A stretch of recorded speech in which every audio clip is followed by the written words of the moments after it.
کہ جنت کی نعمتوں کا جن کا ذکر قرآن میں ہے، یہ اصل میں جسے عربی میں کہتے ہیں نزل، یہ نزل ہے، وہ چیزیں جو ہم جانتے بھی ہیں کہ جو بھی وہاں کلما رزقوا منہا من ثمرۃ رزقا قالوا ھذا الذی رزقنا من قبل، آم دیا جائے، اچھا یہ آم تو ہم کھاتے تھے، دنیا میں بھی کھاتے تھے، اس آم کی جو نزل ہوگی اس کا آپ تصور بھی نہیں کر سکتے دنیا کے آم میں، تو نعمتیں وہی ہوں گی، لیکن یہ نزل ہے۔ نزل کسے کہتے ہیں عربی زبان میں؟ نزیل کہتے ہیں، نزل ینزل، اترنا۔ جیسے ہی کوئی شخص آپ کے دروازے پر آیا اور کسی سواری سے اترا، گھوڑے پر چڑھ کے آیا اس سے اترے گا، اونٹ پر سوار ہوا تھا اس کو بٹھا کر اترے گا، کار پر آیا کار سے اترے گا، نزیل ہے اب یہ۔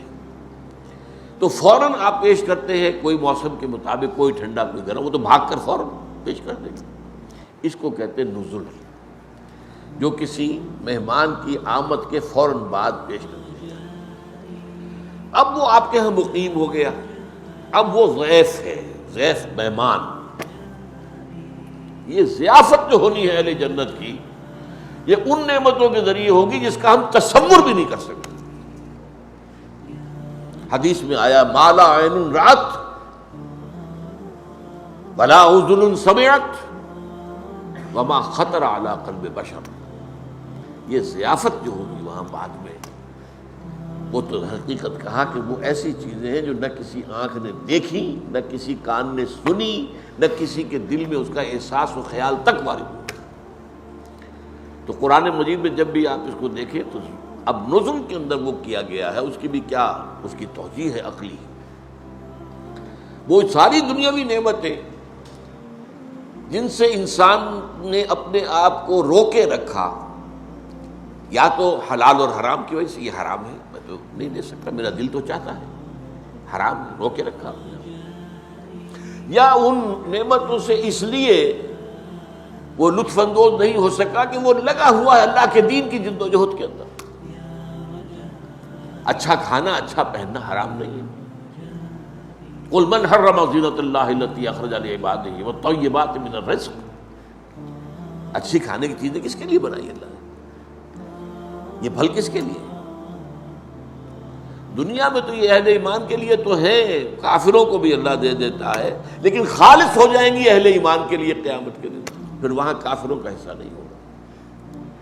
لیکن فرض کیجئے آپ تو لگے ہوئے ہیں انقلابی جد و جہد میں، آپ کا وقت لگ رہا ہے اللہ کے دین کو پھیلانے اور غالب کرنے کی جد و جہد میں، تو آپ دنیا تو زیادہ نہیں کما پائیں گے۔ جب دنیا زیادہ نہیں کما پائیں گے تو ان نعمتوں سے لطف اندوز نہیں ہو سکتے، کہاں آپ خرید کر کھا سکیں گے آپ؟ وہ تو 2 وقت کی روٹی مل جائے بہت غنیمت ہے۔ تو یا تو حلال اور حرام پر کاربند ہونے کی وجہ سے بندہ مومن ان نعمتوں سے محروم ہو گیا، یا یہ ہے کہ وہ اپنی جو توجہ ہے اور اپنا جو مصروفیت ہے وہ دین کے لیے لگا کر، اب ظاہر بات ہے اس کے پاس وقت نہیں ہے کہ زیادہ کمائے، اس کی وجہ سے محروم۔ اب اس کا منطقی طور پر بدلہ یہ ہونا چاہیے کہ وہ نعمتیں اسے آخرت میں بھرپور طریقے پر مل جائیں۔ دس از دی لاجک بیہائنڈ اٹ۔ تم دنیا میں ان نعمتوں سے محروم رہے تھے نا، تم نے حرام کمائی نہیں کی کہ آپ اس سے استفادہ کر سکتے۔ کون نہیں چاہتا کہ جب بھی شام کو گھر آئے اپنے بچوں کے لیے پھلوں کا ٹوکرا بھر کے لائے، کون نہیں چاہتا؟ لیکن نہیں، ایک شخص حلال کی کمائی کر رہا، کیسے دے دے گا؟ کیسے کھائے گا؟ کیسے کھلائے گا؟ تو اب یہ جو ہے، اسی لیے میں کہا کرتا، کچھ لوگ کہتے ہیں یہ کیا بات ہے قرآن کرتا ہے، یہ شراباً طہورا ہوگی اور یہ شہد ہوگا اور یہ دودھ ہوگا اور یہ پھل ہوں گے اور یہ باغات ہوں گے اور یہ حوریں ہوں گی اور یہ ان کے خدمتگار غلمان ہوں گے، یہ کیا چیز ہے؟ یہ بعض لوگ جو ہیں جن کے اوپر ذرا تصوف کا رنگ چڑھ جاتا ہے، وہ ہے اپنی جگہ پر۔ اگلا جو ہمارا حدیث کا درس ہے وہ تصوف کے موضوع پر ہے، اور وہ بھی حضور کی اہم ترین احادیث میں سے، یہ میں آج ہی آپ کو بتا رہا ہوں۔ لیکن جن پر یہ رنگ چڑھ جاتا ہے وہ پھر کہتے ہیں یہ کیا جی، یہ تو کچھ سمجھ میں نہیں آ رہی، سینشول جو یہ گریٹیفیکیشن کی چیزیں جنت میں بتائی جا رہی، یہ تو بڑی گھٹیا چیزیں ہیں۔ نہیں، میرا جواب یہ نہیں۔ ان چیزوں سے ایک بندہ مومن دنیا میں رکا رہا، محروم رہا، تو اس کا اصل منطقی طور پر اس کا بدلہ یہ ہونا چاہیے کہ وہ نعمتیں بھرپور ترین سطح پر اسے آخرت میں ملیں۔ البتہ یہ سب کچھ صرف نزل ہے، جو اس کی نعمتیں ہیں ان کا تو آپ تصور کر ہی نہیں سکتے، جو پھر آگے اللہ نے دینی ہے۔ ما لا عین رأت ولا اذن سمعت وما خطر علی قلب بشر۔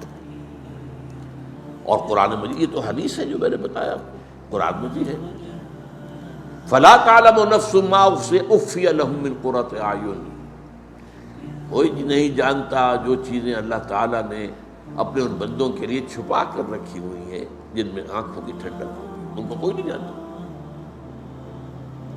بہرحال یہاں جو کہا گیا بغیر حساب، وہ تو رزق دیے جائیں گے بغیر حساب۔